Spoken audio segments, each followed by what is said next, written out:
Salut! C'est bientôt les élections européennes. Et si l'Europe, ça vous paraît abstrait, quand on est en couple avec quelqu'un d'un autre pays européen, ça devient tout de suite plus concret. Moi, c'est Amina. Et moi, c'est Claire. On a rencontré 5 couples binationaux installés ici dans le Nord et on leur a demandé en toute indiscrétion comment ils étaient tombés amoureux.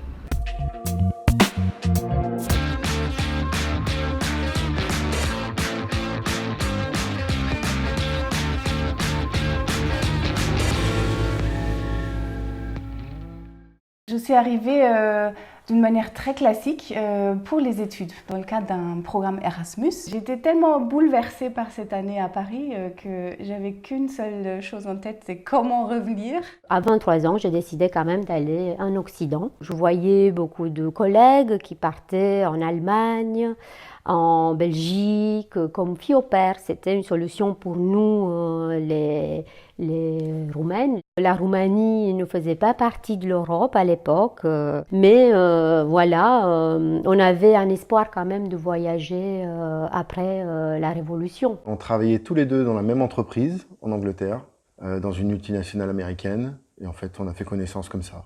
Je suis arrivée en Espagne avec le travail de ma mère en fait, qui a été muté à Barcelone. Je sortais avec des copines, c'était le deuxième week-end que j'étais à Barcelone. On se baladait dans les rues, on a fini dans son appartement, puisque lui, toi tu faisais une petite soirée. Après ça, on ne s'est pas forcément revus en fait. Ouais, je pensais qu'elle s'appelait Roxane au début. En plus.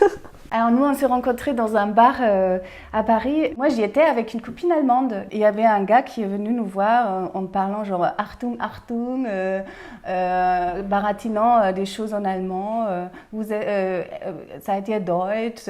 Ich auch spreche Deutsch. Et ben voilà, c'était Fred avec un espèce de t-shirt large, rouge, Bordeaux, pas super bien fringué. Enfin, nous, on était là, oh non, le lourdin. Tu te souviens encore de l'année, Gauthier, quand on s'est rencontrés? Alors la rencontre s'est faite à l'occasion d'un réveillon du Nouvel An, donc c'était le réveillon de 2003. Donc moi j'avais un ami qui habitait à Croix qui faisait réveillon et crémaillère simultanée.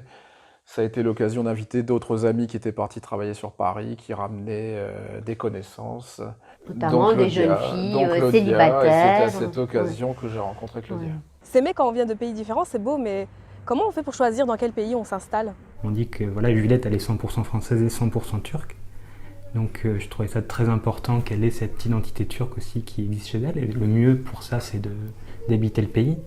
Après, dans le débat et dans la discussion qu'on a eue, c'est vrai qu'il y a une évolution du pays actuellement qui fait que peut-être mieux aujourd'hui de grandir en France plutôt que de grandir en Turquie. On a décidé de rentrer en France pour donner une meilleure qualité de vie à nos enfants, sachant que le système français accompagne mieux les familles nombreuses en fait. Les crèches par exemple, c'est très cher. Même s'il y a des choses qui nous manquent de là-bas, la qualité de vie est meilleure ici. C'est aussi simple que ça. Quand on voit le prix de l'immobilier là-bas, c'est juste un truc de fou.